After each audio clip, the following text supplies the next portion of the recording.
Gibson Mũrage wa Modern Pacific Furnitures nĩeteteire gũkũ nenda-inĩ na kuuga "Niĩ ũrĩa ndĩrageragia kuuga nĩ atĩ Gĩkũyũ nĩ twendane na tũtige kũninana.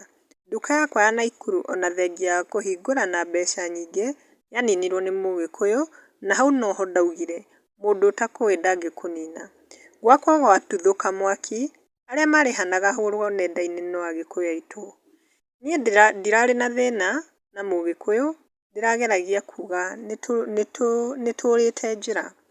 Na rĩu kwĩ macambĩki magĩũkĩte comment section ta Sammy wa Diamond Achievers nĩacangire akauga "Whatever you said is not justified kuongea vizuri. Saying that CV ya Mkikuyu unararua hapana. How about the clients akikuja Mkikuyu bado unafukuza ama?"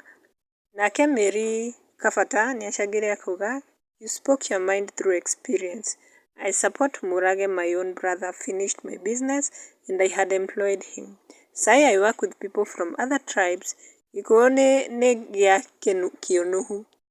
Nake Daudata Gathoni nĩacangire akauga "Mũrage spoke the bitter truth. But it's better keep quiet tondũ no gwĩkaranga.